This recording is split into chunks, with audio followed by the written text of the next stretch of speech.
بسم اللہ الرحمن الرحیم۔ السلام علیکم ناظرین، پاکستان کے اخبارات میں شائع ہونے والی اہم اور بڑی خبروں سے آگاہ کرتے ہوئے آپ کو بتائیں کہ امریکی کانگریس کی عمارت کیپٹل ہل پر گزشتہ ہفتے حملے کا ذمہ دار صدر ٹرمپ کو قرار دے دیا گیا، جس کے بعد ان کے مواخذے کی راہ ہموار ہو گئی ہے۔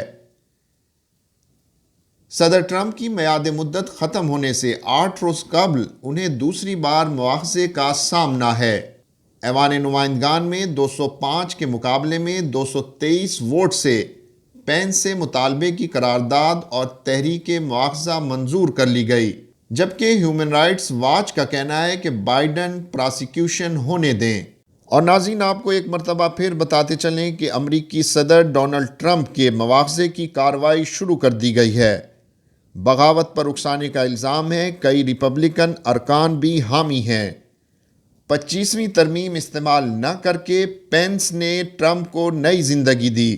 6 ریپبلکن کا مواخذے کے حق میں ووٹ ڈالنے کا اعلان، جبکہ امریکی صدر ڈونلڈ ٹرمپ نے کارروائی کو مضحکہ خیز قرار دے دیا۔ اور ناظرین، آپ کو ایک اور اہم اور بڑی خبر سے آگاہ کرتے ہوئے بتائیں کہ سپریم کورٹ میں سینٹ انتخابات اوپن بیلٹ کے ذریعے کرانے سے متعلق صدارتی ریفرنس پر عدالت نے ریمارکس دیے ہیں کہ خفیہ ووٹنگ میں پارٹی پالیسی کے خلاف ووٹ دینا بے ایمانی ہوگی۔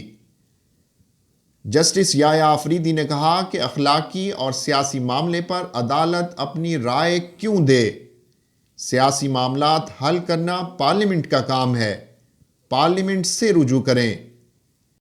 اور ناظرین، آپ کو بتائیں کہ army chief general Qamar Javed Bajwa نے گزشتہ روز کوئٹہ کا دورہ کیا، جہاں انہوں نے سانحہ مچھ کے لواحقین سے ملاقات کی۔ ISPR کے مطابق army chief general Qamar Javed Bajwa کا کوئٹہ پہنچنے پر کمانڈر صدرن کمانڈر لیفٹیننٹ جنرل سرفراز علی نے استقبال کیا۔ سانحہ مچھ کے لواحقین سے ملاقات کے بعد army chief general Qamar Javed Bajwa کا کہنا تھا کہ ملک دشمن قوتوں کو انتشار پھیلانے میں کامیاب نہیں ہونے دیں گے۔ انہوں نے کہا کہ انصاف کے تقاضے پورے کیے جائیں گے، ملزمان کو جلد کٹہرے میں لایا جائے گا۔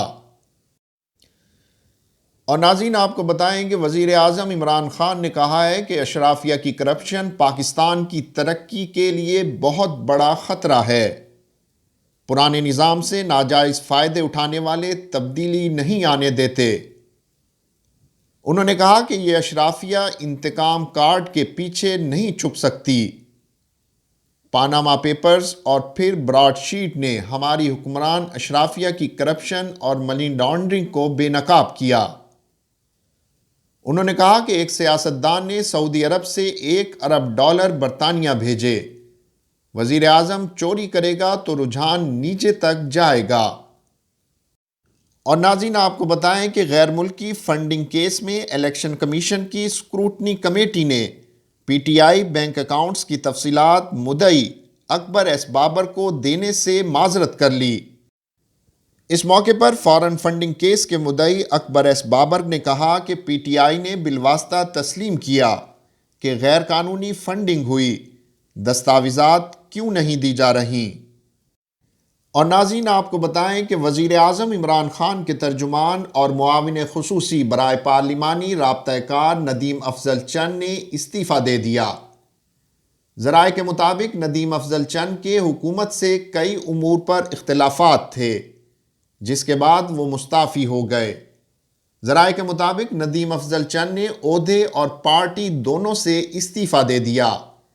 ذرائع نے بتایا کہ ندیم افضل چند ہزارہ برادری کے پاس وزیر اعظم کے تاخیر سے جانے کے بھی ناقد تھے۔ 8 جنوری کو سماجی رابطوں کی ویب سائٹ پر جاری بیان میں ندیم افضل چند نے کہا تھا کہ اے بے یار و مددگار معصوم مزدوروں کی لاشوں، میں شرمندہ ہوں۔